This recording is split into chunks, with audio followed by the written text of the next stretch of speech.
Hi, welcome to Two Blurred Girls. I'm Tamika. Just messing things up a little bit. You saw a hippo as the opening, then I'll explain that later on. Yes, welcome to Two Blurred Girls. Like I said, I'm Tamika. Tamara is working, so she will be back next Friday. So I have a big task on my hands just to dig into Moon Knight episode 3 and 4. So I will just do the best I can because I think both these episodes, especially episode 4, is very crazy, is very whacked out, and I will try to get everything in within an hour or less. But let's get started. So, quick recap of episode 2. In the last episode, basically Mark slash Steven, but mostly Mark, he loses the scarab, which we find out is this compass that will lead Arthur Harrow to the tomb of Amit to unleash worldly chaos, basically, Egyptian god Amit. Um, so Mark loses the scarab in a fight, and Arthur has the scarab, and then he scurries away like the rat he is, but whatever. Um, so he scurries away with the scarab, and then Conchu goes to Mark and says, "You lost the scarab. There's only one way to get it back." So he magically takes Mark to Egypt, just like that. So anyway, that's episode 2. So episode going into episode 3, pardon me, we have I believe, because I have my notes here. We have Layla, who a little people are messaging me. I think that's John from Movie Lovers Unite. So episode 3, which I think is called the friendly type. So Layla is getting her passport done, and she is trying to get back to Egypt, which is interesting because most of these episodes have opened with Mark or Stephen Mark, whatever you prefer. But it's interesting that we open with Layla this time. So keep that in mind. So we open with Layla. She's getting her passport done from a family friend on the black market, whatever. Um, so she is just talking to her family friend, and we find out what exactly Layla does for a living, in a sense. So it's kind of like she's a Robin Hood, but not really, because she takes artifacts, which I'm assuming are from the rich, off the black market or whatever, and then she returns them to their owners, but the owners pay her. So she's like a Robin Hood type figure of reacquiring artifacts that were stolen and sold on the black market, basically. So we finally figure out what Layla's role is in all of this, and probably how she met Mark too. And we find out a little bit about her father being an archaeologist. And he took her to digging sites, and she's trying to figure out what happened to her dad, in a sense. This is big mystery. Like, okay, her dad's an archaeologist, so what happened to him? And in the comics, I know that there was an archaeologist who accompanied Mark, who was a mercenary in the Moon Knight comics, and also another mercenary called the Bushman. I think that's his name. Anyway, Bushman killed the archaeologist. This is in the comics, not the series. I don't know what they're gonna do in the series, but in the comics, he killed the archaeologist. Mark got upset and killed the mercenary. Blah blah blah. So it would be interesting to see how in this series they will address um, that. What happened to the archaeologist? Or we're assuming is Layla's father in the comics. It would be interesting to see how they address that or how they're gonna present it. So anyway, what I like so far about these episodes is that we are being introduced to all these Egyptian artists because the music in these episodes are very intriguing and it just feels authentic to me.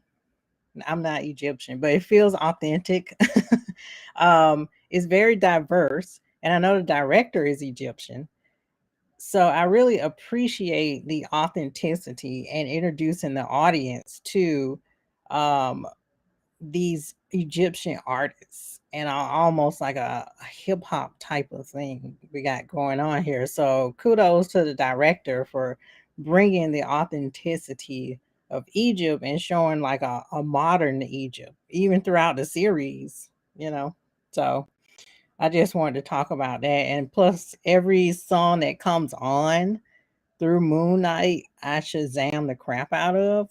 And I can't wait for this soundtrack because it's going to be amazing.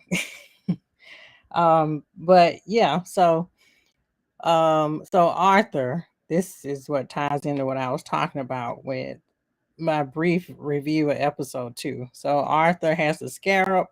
He's just using the compass trying to find Amit's tomb. Amit's tomb is somewhere in Egypt, somewhere in the desert, somewhere. So basically, there's a race against time to see who is going to get to Amit's tomb first. Is it going to be Arthur so he can unleash chaos, or is it going to be Steven slash Mark slash Conchu to prevent this from happening and saving the world, basically, in a nutshell? A race against time to save the world. All right. So, what I want to point out too is, we pan back to Mark in this episode, and he's on top of a rooftop. So he's somewhere in Egypt. So he is on Arthur's tail, but he's like in the city part of Egypt, and he's fighting Harold's goons or whatever you want to call them. And what's interesting is that the knife fight and the choreography in this series with the action is really awesome. You have these overhead shots of the two fighting, which you see in all these awesome action movies. And I'm really, really, really, really, really, really, really, really excited about that. Oh, we have a chat. Is it? Oh, it's John from Movie Lovers Unite. Hi, John. How are you? But yeah, so I'm afraid to do an overlay. I guess I do a little overlay if John wants to talk more. Yeah, I was gonna say that. Yeah, John said that the knife fight reminded him of Aladdin. And I was afraid to say that, but yeah, low key reminds me of Aladdin. You know, he runs through the rooftops and he's trying to get away from oh my gosh, I forgot his name. But he's trying to get away from all his villains. But yeah. Yeah, so he's trying to get away from gosh, I need to watch Aladdin again because it's been so long that I forgot half the characters' names, and it used to be my favorite movie as a kid. Jeez, but anyway, um, but yeah, the knife fight was really awesome. The overhead shots were good. It was choreographed great. Um, there's cut scenes where the knife would come really close to the guy's, like really, really close to the guy's face. So that was pretty awesome. There's one scene I wanted to talk about where Mark was holding a knife to one of the guy's neck. And in the reflection of the knife, you see Steven and he's pleading with Mark, don't kill him. So Steven is still here. As we learned in episode 2, Mark took possession of the body, right? and Steven is encased somewhere in there. But Steven, through reflections, he can communicate with Mark, almost like Steven is Mark's conscience now. And I don't know if you can say that Mark was Steven's conscience or Steven's whatever cojones, like, just, take it by the reins. I don't know if he was his our guru of confidence. I guess you can say that. But yeah. So Steven has another blackout. It seems to happen right when he's arguing with himself, or there's an overload of what's going on, who's trying to take control. Yeah, who's trying to take control back. So he has a blackout, and he wakes up in a cab, and he's speaking Arabic, and we're like, "What's going on here?" Okay, and it does remind me of, like I said, Memento, but also a Born Identity. Just all these cut scenes, and you're just on the move, like action, action, action. So Steven is like in the cab, and he's like, "Hey, we gotta stop." Not Steven, Mark. And he catches up with the goons who are walking out of a building. And I'm like, how did we get from the rooftop to the street, which in a blink of a second? So I don't know who is orchestrating this. Like, I don't know if Steven's trying to get away. I don't know. There's another personality. I don't know if Conchu is like helping Steven along so he can catch up with these guys. We don't know what's going on right now. We as the audience are just going along for the ride, which I have learned that whenever Steven or Mark whenever Steven or Mark is has a blackout and they just wake up somewhere randomly, I just go with it. I'm like, okay, this is where we are now. Let's just go with it. Yeah, that was funny. John says the cab driver chasing him down for money. Yeah, because he got out the cab trying to get the guys. So anyway, he catches up with one of the gang members. I'm skipping over because we have a lot to cover. One thing I want to cover is he catches up with one of the gang members, right? And then he tells him, "Where's Harold? Where's Arthur? Where is he? Where is he?" And then, Steven, telling him, "Hey, you need to ease up." In the reflection, "Don't do it, Mark. Don't kill him. It's going to be okay. Blah, blah, blah." And I'm like, Steven, no offense, but this is how we handle terrorists. We shake them. We don't got time to talk nice to them. That's what I want to tell. That's what I want to tell Steven. Because sometimes I feel like I have both Steven and Mark in me too. But yeah, so he blacks out because one of the guys hits him. So he blacks out, and then he falls back and he blacks out again. And then once he blacks out, he's back on the rooftop. But this time Mark awakens, and he just pulls a knife out of a guy. And he's shocked. He's like, "Oh my gosh." And at first I was like, what is he shocked for? He does this all the time. Doesn't he just randomly kill people for information? But I guess he's a nice mercenary. I don't know. But yeah, and then Steven's like, "Oh, what did you do?" And he's like, "I didn't do it." So this brings up the question, is there a third personality? And some like John from Movie Lovers Unite, and then New Rock Stars, and all the YouTubers are saying that maybe the third personality is Jake Lackey, which I'm probably mispronouncing his name, Locky. But anyway, in the comics, who I think he was some kind of cab driver in the comics, but I don't know too much about him. But if this was Jake, then he is 10 times more dangerous than Mark. If he can just go up and just stab people and just get the job done. So it would be interesting if we could see Jake come out and the other personas, which I think Mark has in the comics. Mark is the lead character, in the series Steven is. But anyway, I think Mark in the comics has about 4 or 5 personalities, or maybe 4. But anyway, it'll be interesting to see if they're going to introduce us to Jake and to get to know Jake, who seems like a shoot now, ask later type of guy so far that we know of. But yeah, so they don't get any information about where Arthur is. Mark is talking to Conchu. He's like, "What's next?" Conchu is like, "Well, I'm gonna have to do something. It's gonna be risky." So he creates a what do you call that? I forgot what it is. A lunar eclipse, like a symbol to summon all the gods, to for like I need an audience with you, basically. Basically it's like a phone call. Hey, like a group chat where you like, I need to talk to you guys immediately. I got something big to say.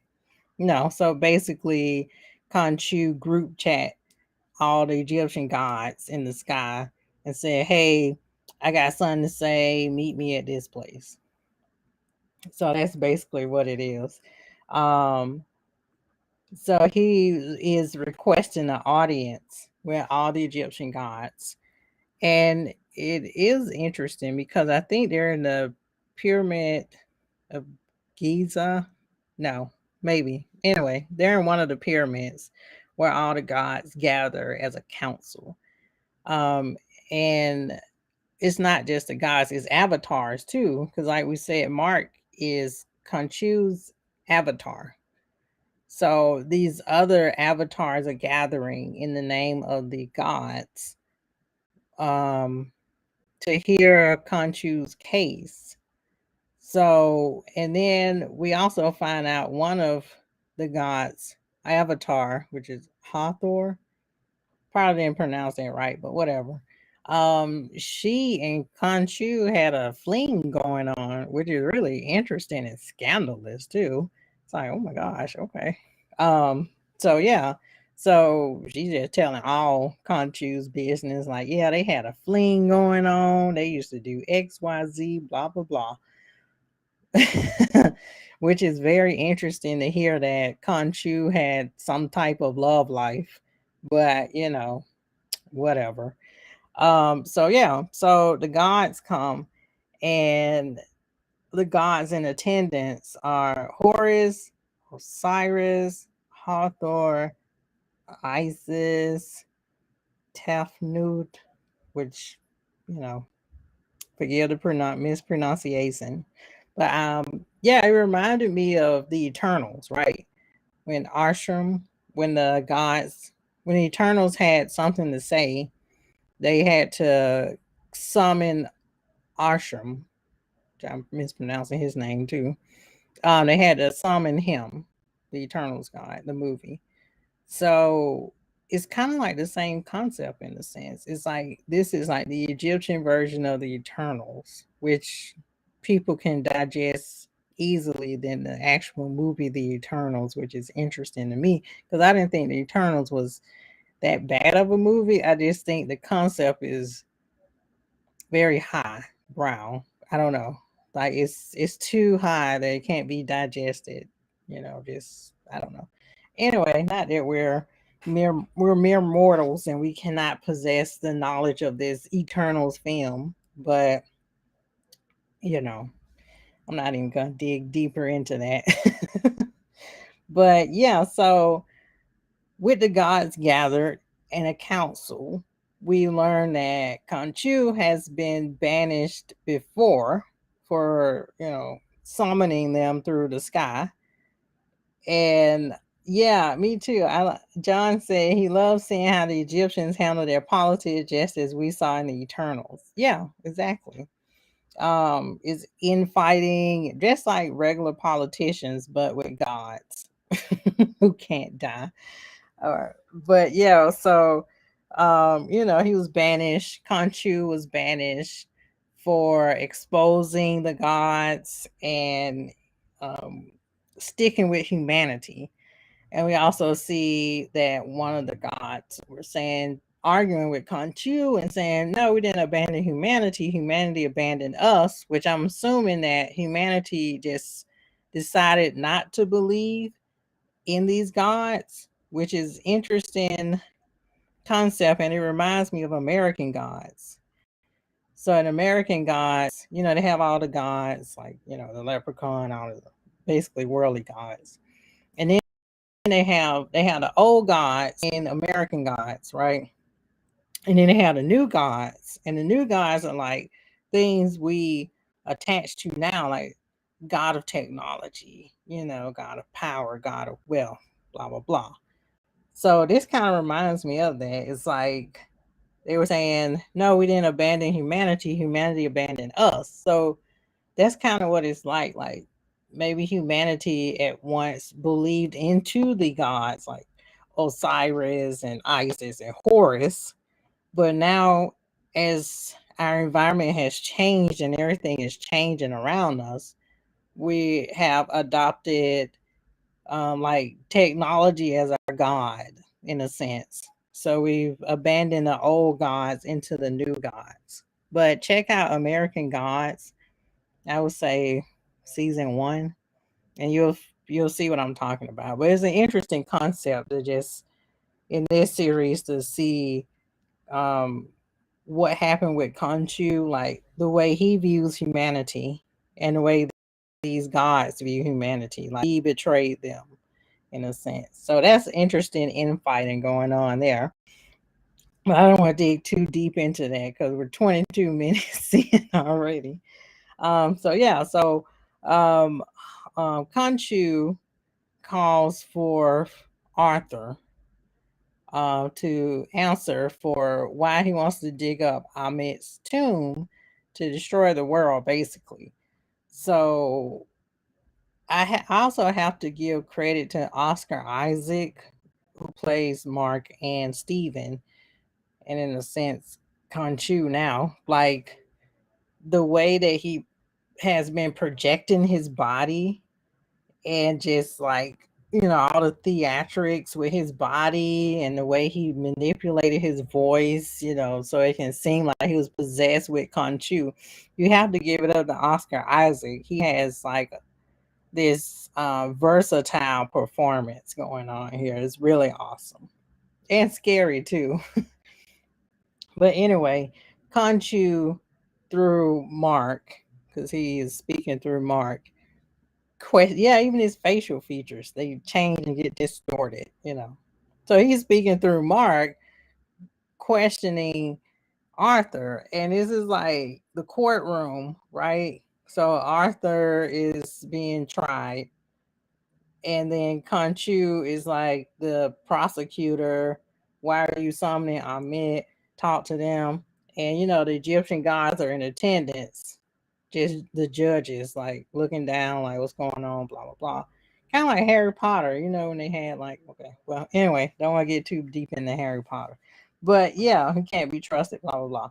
So Arthur makes the case that, well, you can't believe anything Khonshu is saying because he has taken possession of his avatar, who is mentally unstable anyway. So how can you believe anything he says, which discredits Khonshu just trying to warn the Egyptian gods, like, don't trust this guy. He's trying to unleash Amit, and she's been banished. She's been banished. So, don't trust him. Of course, the Egyptian gods, they believe Arthur, because Mark has basically said he is a sick man and he needs help. So that discredits Khonshu's case. So the trial's over with. Everybody's going, except Hathor, her avatar tells Mark there's another way to prove this case so that the gods can listen to you. You have to find Sinfu's sarcophagus, and he was like a scribe or a recorder for the Egyptian gods. Like he knows all the secrets and he knows where to get to Amit's tomb. So if you find his sarcophagus, you can find out the secrets of where Amit's tomb is. Um, and he's like, great, where do I find it? And it was on the black market, and he had to find some black market dealer.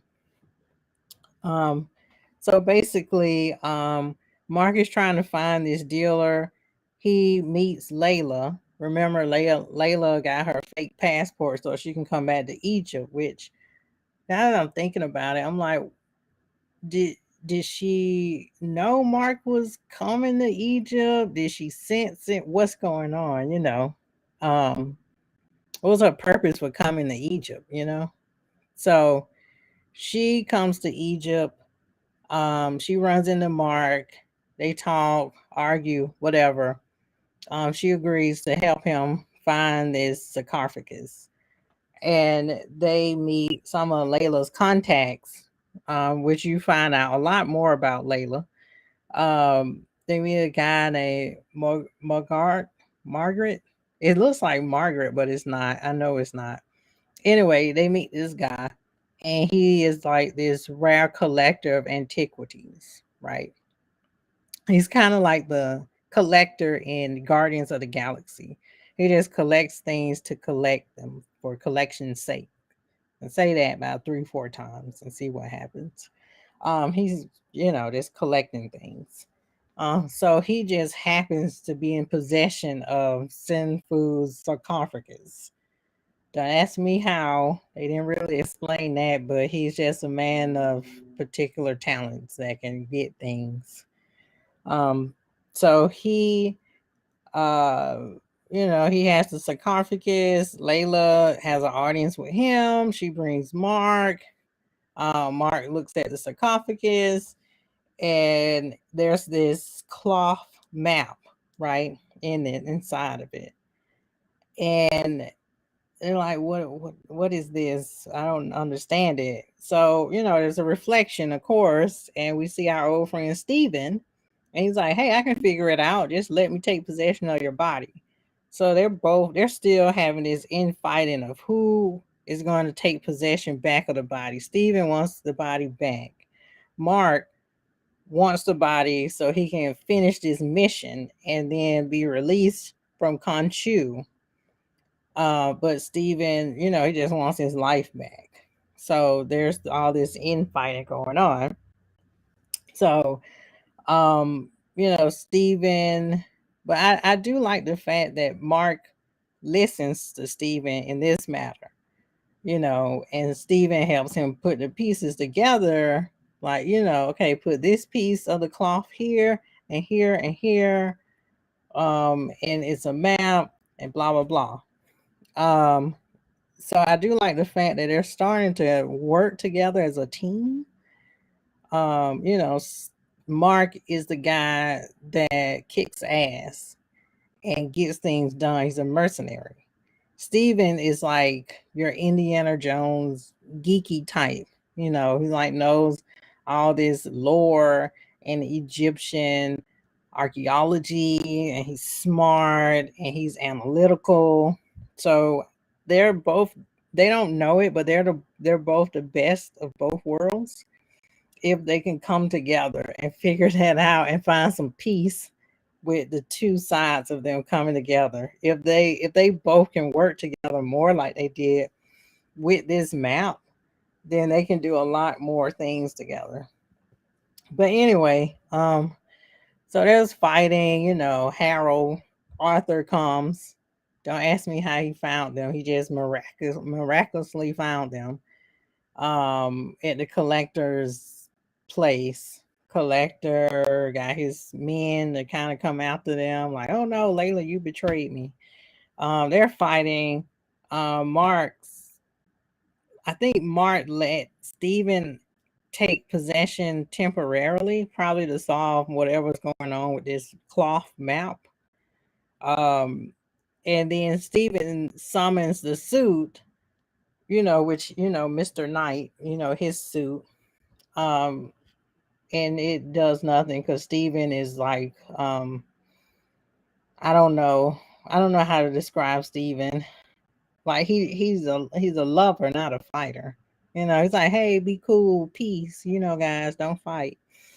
Um, Steven takes control and summons the Moon Knight suit, which we all want to see anyway. So we learned that both suits are um like you can't really destroy the person when they have the suit. So whether Steven has his suit and he gets attacked with bullets or stabbed, um, he'll be all right, and vice versa. So both suits are powerful, is what I'm saying, and that's an interesting point for both Steven and Mark. And I also think it's really cool that Steven has his own suit. That's really awesome. So yeah, what's also awesome about episode 3 is that we see Layla in action too. And she has like these two half moon necklaces, right? It's like connects to one necklace. She takes both off and she's fighting.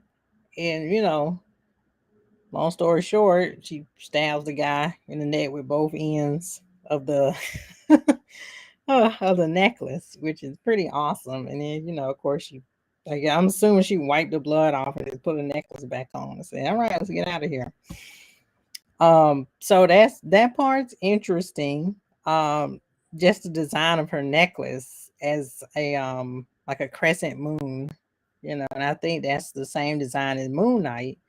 And Khonshu wants to possess Layla as his avatar. So keep that in mind too. Like, what is the connection between Layla and Khonshu? So, um, they escape these guys. They go into the desert. Layla, oh, his name is Midnight Man. Oh, okay, so John was saying the collector I was talking about, his name is Midnight Man. Okay, so that's good to know. Um, so they go into the desert. Um, Layla is pleading with Mark, bring the smart one out. Bring out Steven because you're too dumb to figure this out. They basically are trying to figure out how to put the pieces of this map together that they found in Senfu's sarcophagus. Um, so Steven comes out and he puts it together, and it looks like he puts it together into like the form of a star, right? And then there's little pin prints in it, which looks like a constellation when he holds it up to the light, and that's pretty awesome. Um, but Steven is like, I don't know what it means. It's a constellation, of course, of the sun and the moon, but this could have been 2,000 years ago. We don't really know where it's leading to, and that's kind of impossible to figure out what was the night sky on that particular night 2,000 years ago to figure out where Amit's tomb is, basically. So Khonshu comes out. Yeah, it has a national treasure feel too to it. So Khonshu comes out and he's like, "Hey, because this is Steven, right? Hey, Steven, um, I'm gonna really regret this, but I'm gonna help you out. I'll put myself on the line. They may take me to jail, the other gods, but when I just tell Mark to bail me out when he can." So Conchu, um, with the help of Mark, summons the sky. He like turns the sky back like 2,000 years, and it made me kind of confused because I was like, wait, so is he turning everything back 2,000 years? Like, does that mean people that died? And some people were speculating, does that mean with Thanos snap, the people that were snapped came back? But I guess that wasn't the correlation. I guess he just, this particular moment, he turned back. I, I don't want to get too deep into it. Long story short, he turns the sky back right at that moment of where the constellation meets in this map. And they have the constellation. Layla takes a picture of it. So you see this new technology too. You see Layla's I don't want to say iPad, but she's using new technology against old technology, which the gods use, like constellations and stars and moons. And it's really awesome just to see the two correlations next to each other. So she takes a picture of the constellation in the sky, right where Khonshu turned it back to the exact moment. And that's the point that they of reference they use to find Amit's tomb. So, um, John said, at first I thought that they turned back time, but the more I thought about it, they just turned back the night sky. Yeah, I thought that too. I thought they turned back time, but I think this was just the night sky to that particular moment, so that they could find um, the point of reference where Amit's tomb would be. So the cost of Khonshu helping out Stephen in this way, because like the God said, if you turn this guy one more time, you're gonna be in prison again. So Khonshu was in prison again. Like you can see that he was slowly crumbling into this small little statue. So he's been in prison as a statue um, in the pyramid. Um, so that's his cost. So that was episode 3. There was a lot in episode 3, which was really interesting. Um, but yeah, so moving on to episode 4. So episode 4, I like how episode 4 starts starts where we left off with episode 3. We see Khonshu's fate as this statue he's imprisoned in. And one of the gods, Avatar, takes his little statue and puts it into um, like a tomb. And you can see there's several other statues there too, other gods who have been in prison. And it makes me very curious to know who are those other gods that have been in prison, and also what did they do to be in prison.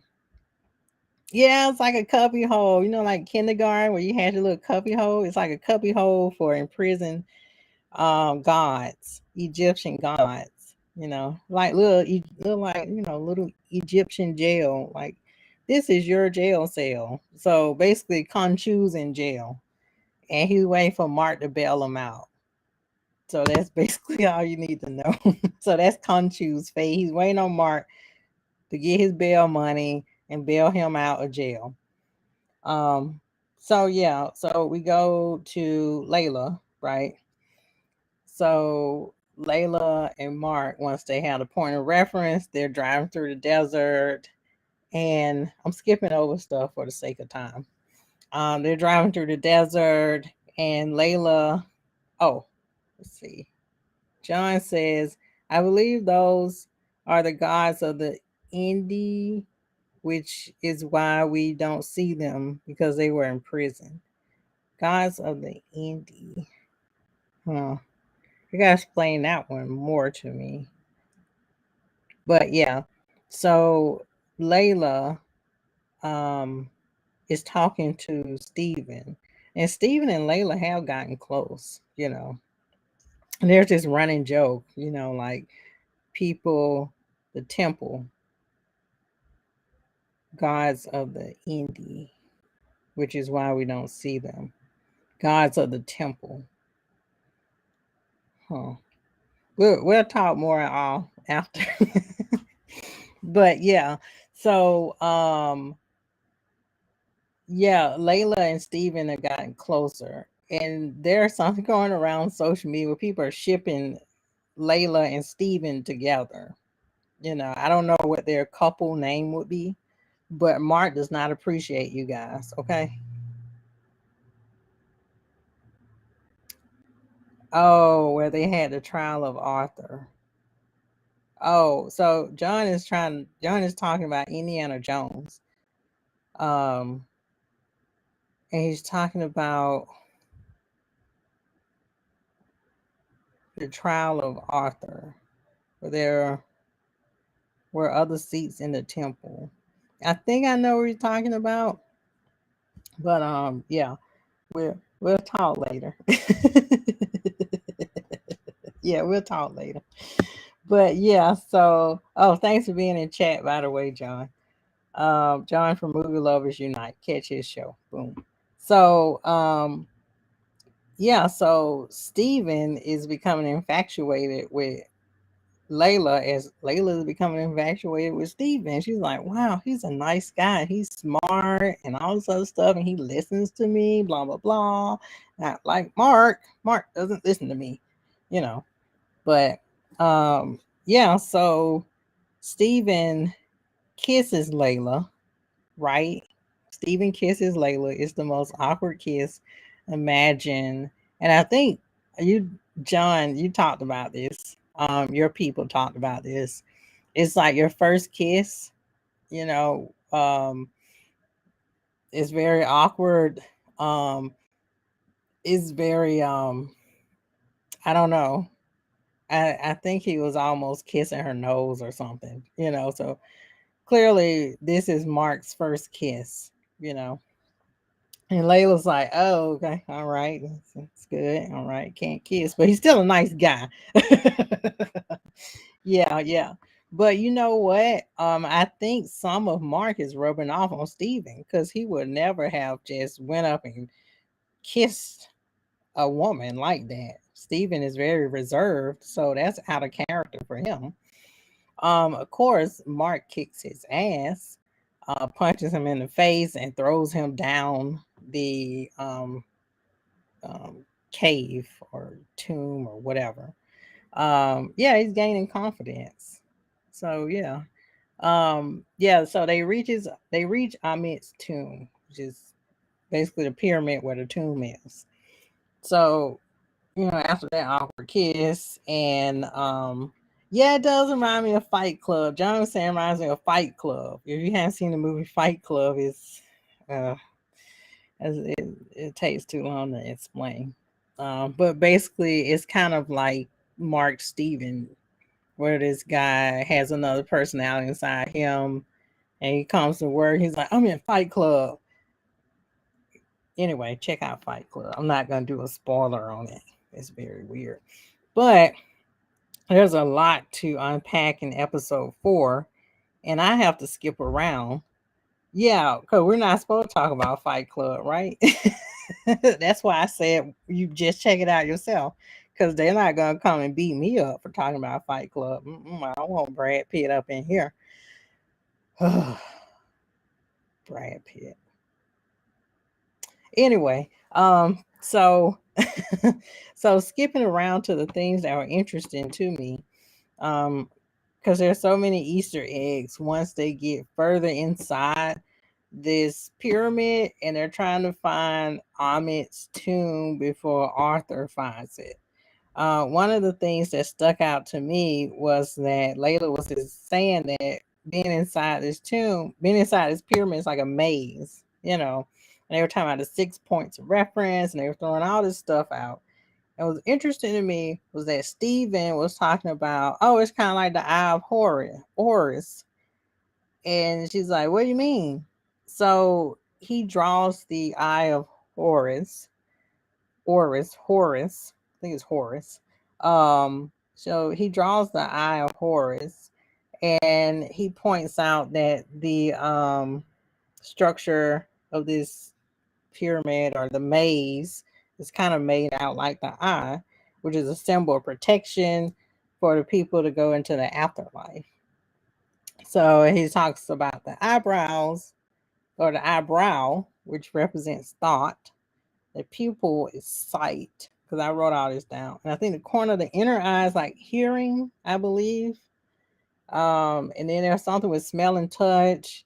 And then the line underneath that turns into a spiral is like the tongue. And you kind of like, what does all that mean? Um, I mean something. um, but yeah, so I thought that part was really interesting. It's some type of clue. So just dig more into it when you watch the series. But I thought that was interesting how Mark just point out what the Eye of Horus meant.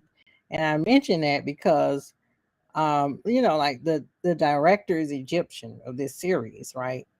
So it's something I never knew about.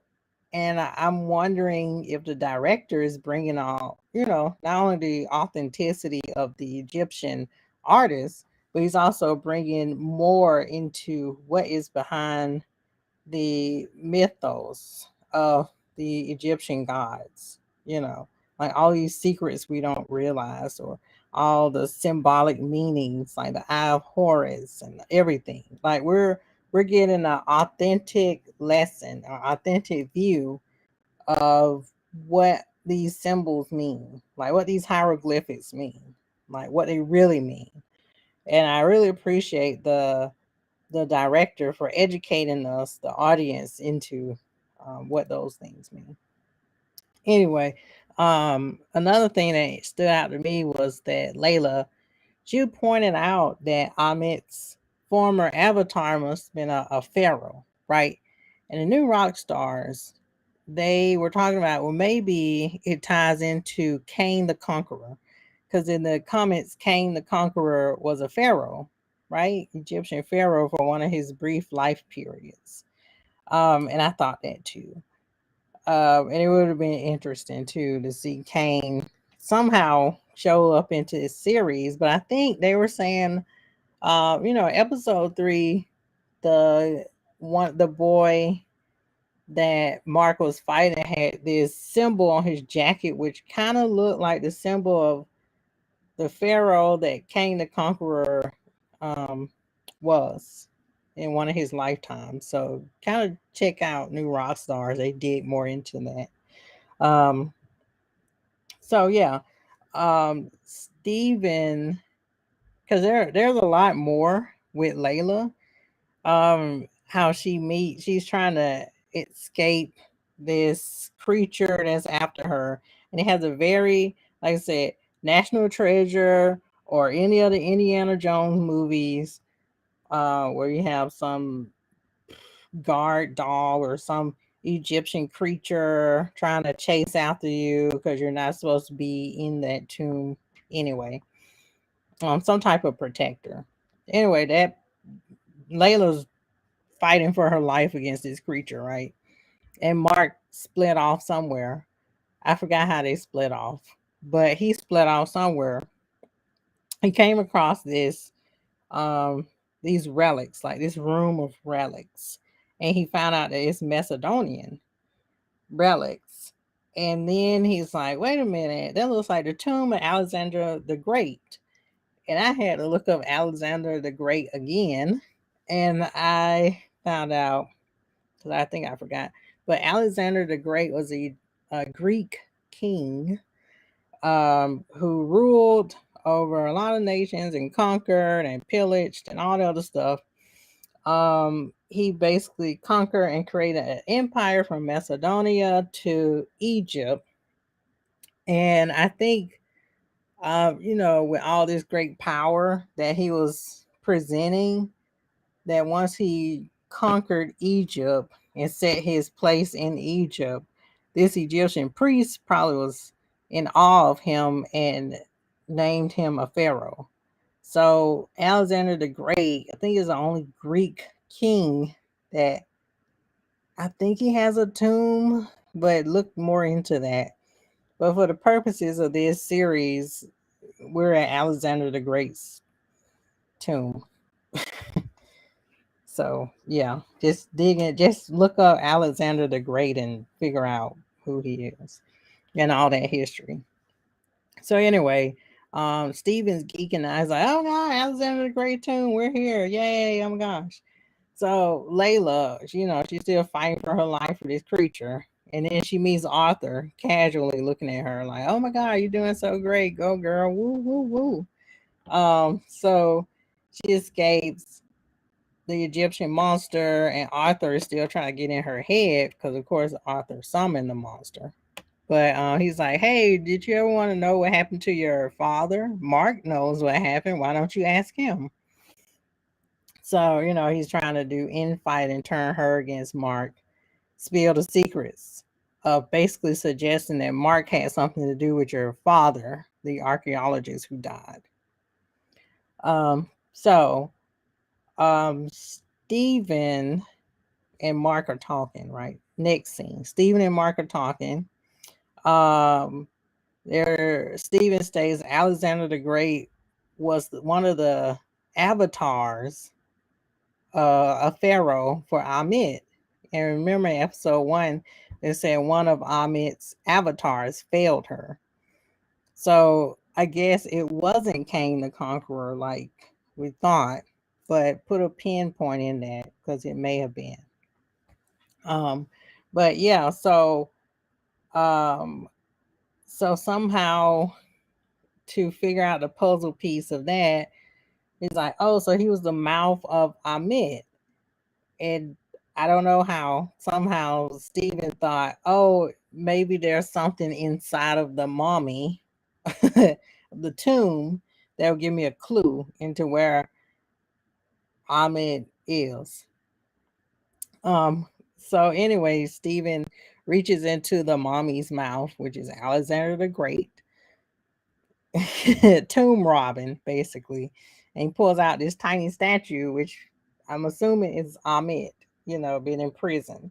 So I guess we found Ahmed and quote unquote her tomb, which is inside Alexander the Great, the last avatar.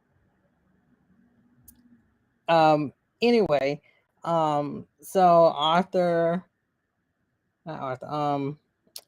Arthur finds Layla. Well, Layla found Mark slash Steven, confronted him. Hey, you know what's going on with my dad? Basically, Mark told Layla, it's a lot of people, but Mark told Layla I had nothing to do with your dad, but I was there when he died, but I didn't kill him. If you look in the comics of Moon Knight, you can figure out what happened with her dad, the archaeologist. So yeah, so Arthur finds Layla and Mark, and he's like, "Give me the statue of Ahmed." Of course, Mark's like, "No," and then he's fighting all of Arthur's guys, and Arthur shoots Mark. And it's interesting, he shoots him twice, and I'm not sure if he shot him for like, I'll kill you and I'll kill Steven. But yeah, he shoots him. And it was really shocking. I was like, oh my gosh, wait, how many episodes are here? He shot the main character? Oh my gosh. I was really shocked by that. But yeah, he shot him. And he's quote unquote, to me, he seems dead, right? He falls back. He falls back into, well, it's like a portal. And it's like some like he's going to the other side, and he wakes up and it's white, and you're thinking, oh, he's in the afterlife, right? I don't know where he is, but he wakes up in a mental institution, which in the comics, and I forgot which one it was, a Moon Knight, that there is a portion where he does wake up in the mental institution, so it's following along with the comics. There's a lot of Easter eggs in this mental institution. So Mark wakes up comatose in a wheelchair, right? It's all white, clinical, mental institution. Mark wakes up and he's in this wheelchair, strapped to it. And he's looking around. He's like, oh God, what's going on? Then he sees Layla, but Layla's a patient. She's like, oh my God, we won. Bingo. And then she's like, oh, I'll share this with you, this winning. But first, let me turn this in, which is another clue. Like, okay, this is strange. And then Mark looks down and he sees, or we see too, like this Moon Knight action figure. And I'm like, okay, it's just on the floor. It's another Easter egg you can dig into. Um, and then Mark tries, I think Mark sees Steven, or Steven's trying to talk to Mark through the glass. And then he lunges out of the chair and all this other stuff. Um, yeah, I tried to write as much down as I could. That was very weird. Um, Somehow they pick up Mark, who fell on the floor because he's trying to reach Steven, I guess, or reach his reflection in the glass. And they take Steven. They're like, okay, time for you to go have your session. So he has a session with his psychiatrist, who is Arthur, but as the proper psychiatrist, hair slicked back, cardigan vest. He's talking calmly to him, like, oh, Stephen, and blah, blah, blah. So he's talking to him. He's telling him, I can't help you unless you help yourself, and you keep seeing all these things, these visions, and oh, do you remember this? And it was some type of movie that was playing about this adventurer who was trying to find treasure or going through tombs and raiding them. And it was some type of movie that had some correlation to Mark somehow. I kind of missed that point, but you can go back and look at it. So he brings that up to him. He's like, do you see yourself like this character that you're trying to portray? While he's talking to him, you look around the office and you see all these Egyptian artifacts. So it's like a clinical white psychiatrist's office, right? But imagine like Egyptian tombs and artifacts just surrounding the office, like decor that doesn't supposed to be there. So that part interesting. So dig into that. Um, and he the medicine wears off of Mark as Arthur is talking to him, and he's like, "No, you shot me," you know, and he's like, "Oh, can I talk to Steven?" He's trying to dig into all his personalities, like who else is in there. Mark, you gotta come, you gotta talk to me. We can't help you. You're trying to get well. So this is very strange, right? For the audience, they're like, how did we end up in a mental institution? And also, you're asking yourself, is this a dream? And you're also asking yourself, okay, so uh, the past episodes, have they just been an imagination? Like, are they all in Mark's imagination? And we're just inside his imagination, where he's imagining himself as a museum employee, who has a crap job. So you go back and forth in your mind, you're like, okay, was all that just fantasy, or is it reality? Or is he in an alternate reality that Arthur has put him in? So you have all these questions. You're trying to figure out, how did we get in the mental institution and what's real, right? So as Mark is trying to get out of the office, the orderlies come, who were in episode 2, I believe. They were Arthur's henchmen. So they come in, just the orderly garb. They come, they're like, hey, come down, sir, blah, blah, blah. He escapes, right? He's running through the hallway, and the hallway shifts. It tilts on a little bit, almost like you're on a ship, right? And the ship kind of sways and tilts, which is interesting. So make a point of that for your analysis of what's going on. Is he on a boat? Is it like him, the meds are wearing off and he's kind of spinning in his head? You don't know what's going on. So that happens. He happens to go to a room where there's a tomb in a room that's like a mental institution. So it's like, oh, there's noise coming from the tomb, and he opens it, and it's Steven. He's like, oh my God, Mark. It is the first time we see Steven and Mark outside of one another, and they're greeting each other. And like, how did this happen? Oh my gosh. And I don't know if you want to dig deep and symbolically go, okay, so does this mean that Steven and Mark are coming together? Like they're embracing one another. Is Mark embracing this side of him, right?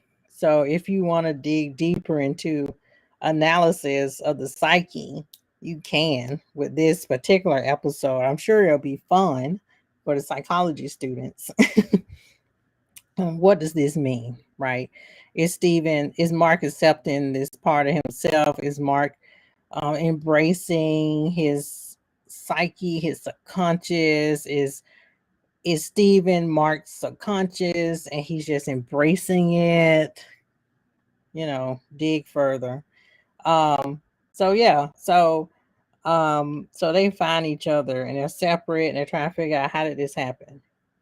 And Mark is like, "Come on, Steven, we got to get out of this place." So they're running, and while they're running, Mark and Steven sees people he know, like he sees his boss there, and she's one of the patients, I believe, or the orderly. That's weird. Everybody we saw in episodes 1 through 3 is in this mental institution as an orderly or a patient. And they turn the corner of another room and it's open, right? And there's an Egyptian tomb there and somebody's screaming out. But they don't go to that tomb, which is interesting. I don't know why they don't go to that tomb to open it to see who else is in there. Somebody's trying to escape. Maybe it's Conchu. Maybe Conchu is like, "Hey, let me out." But we don't know. Um, so they're running, right? They're running down the hallway. Um, and there's these doors that are closed, and you can say, well, maybe this means these are the other gods who are in prison, right? And they're inside these rooms with the door closed. And if we open these doors, then we can release them. But Mark doesn't have time to figure that out. He's trying to figure out how to get the hell out of here with Steven. So he's running. And this is where this background comes from. So he's running, right? At the end of the hallway, um, the double doors open, and you see this hippo, right? With Egyptian braids, goddess attire, you know, whatever.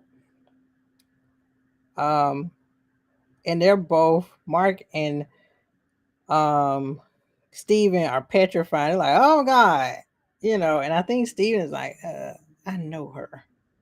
So the hippo, we're thinking that, oh gosh, this hippo is gonna kill them.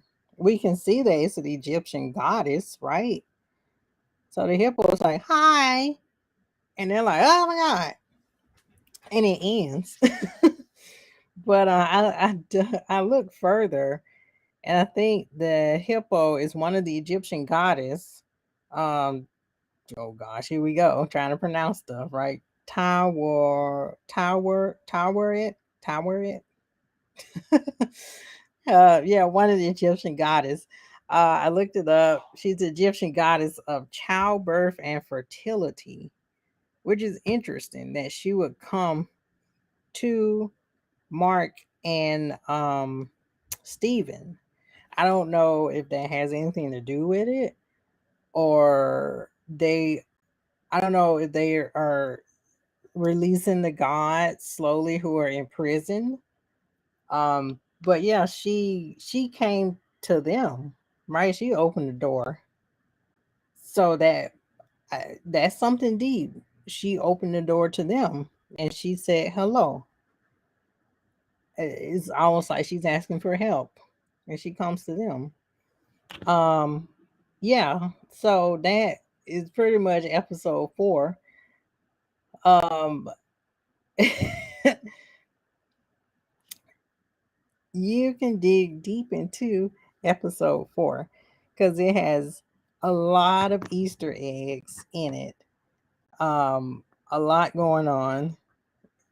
I am very anxious to see how this goddess will interact with them. But if you go to episode 1, then it will give you the answers you're looking for, I believe, for episode 4. Because in episode 1, Steven was doing inventory, right? Remember, he was doing inventory and he had these toy hippos in the box. And he's like, "Oh, it's the toy, it's Tawadet, or however you pronounce her name, the Egyptian hippo goddess, you know." So episode 1 is, I believe, is setting us up for episode 4 and beyond. So you look at episode 1, make notes, right? And then go back to episode 4 and see how much you will be able, what will be revealed to you, I would say. So do that if you want. That's your homework before we get to episode 5 next Friday, I believe. But yeah, so we did it. Yay! We made it. Oh gosh, that was a lot. But yeah, we made it. Don't forget to subscribe and like. Oh, my predictions. So my predictions for episode 5. Gosh, I don't even know if I have any predictions. I'm still trying to figure out what I just watched. Um, okay, so I believe the hippo Egyptian goddess will help Mark and Steven find the other gods, even Khonshu, and release them and find Layla, and they will figure out a way how to get out of this alternate reality. That's my prediction for episode 5. Um, if she is the goddess of childbirth, and you could say childbirth is like a new beginning, or something like that. I don't. Anyway, I don't want to dig into it, but maybe she is opening the door to a new beginning. I'm just gonna put it that way. If you want to get that deep into it. So yeah, don't forget to subscribe and like our show. Subscribe to all our social media pages. You can follow us on Facebook at Two Blurred Girls Podcast. We want to make sure you know that we support the people of Ukraine. Do hashtag stand with Ukraine. We pray and we hope that the people of Ukraine will get out of this situation alive, or just that this war will end, basically. I don't want to get too deep into politics. um Follow us on Instagram at Two Blurred Girls underscore podcast. On our Instagram page we have clips of our show, and you can also see like our posters that we make that's telling you like don't forget to check out our show, blah blah blah. So we work really hard with those posters, so check them out and follow us on Instagram. You can subscribe to our YouTube channel, this channel, on Two Blur Girls Podcast. Like I say, you see all our videos that we have done, even our playlists that we have lined up for you. You can follow us on Twitch at Two Blur Girls Podcast. We're still working things out with Twitch, but every video will be on Twitch. So there. You can also follow us on Twitter at Two Blurred Girls Podcast. Um, we also have an audio podcast, Apple. We are also on Google. We are on iHeartRadio. We're on Anchor. Make sure you follow and subscribe to us on Anchor, or at least donate. Goodpods under Two Blurred Girls Podcast. Goodpods is like social media for podcasters. You can network on Goodpods with other podcasters or find new podcasts on there as well. So follow us, and other podcasters follow us as well on Goodpods. We're also on Amazon Music, and we're also on Audible as well. So you have all these platforms to follow us on and subscribe to our audio podcast on. And that is the show. And usually about this time, I ask Tamara, is there anything else she wants to say? But we send our well wishes to Tamara. It does suck, and she wanted to be here, but she had to work late. Um, but yeah, we appreciate you guys listening to us. We do, yeah, we have lives outside of the podcast, but we do enjoy just inviting you guys in to our wacky show and just our thoughts and knowing what you think too, especially about the show and everything we talk about, right? So thanks for just listening, and thanks to our subscribers, and we open to more subscribers. So yeah, that is the show. We got through all that, I'm probably just gonna pass out and lay down after this because that was a lot to wrap my head around. It was very good. It was Oh, this episode was so good. Episode 4 was really good. It was really deep. Like I said, so many Easter eggs. Go to episode 1, which will give you clues into what is going on in this mental institution in episode 4. You probably also go to episode 2 as well, but I know episode 1 will probably give you more insight into 3 as well with the Council of the Gods, and also episode 4 with kind of little clues of what's going on.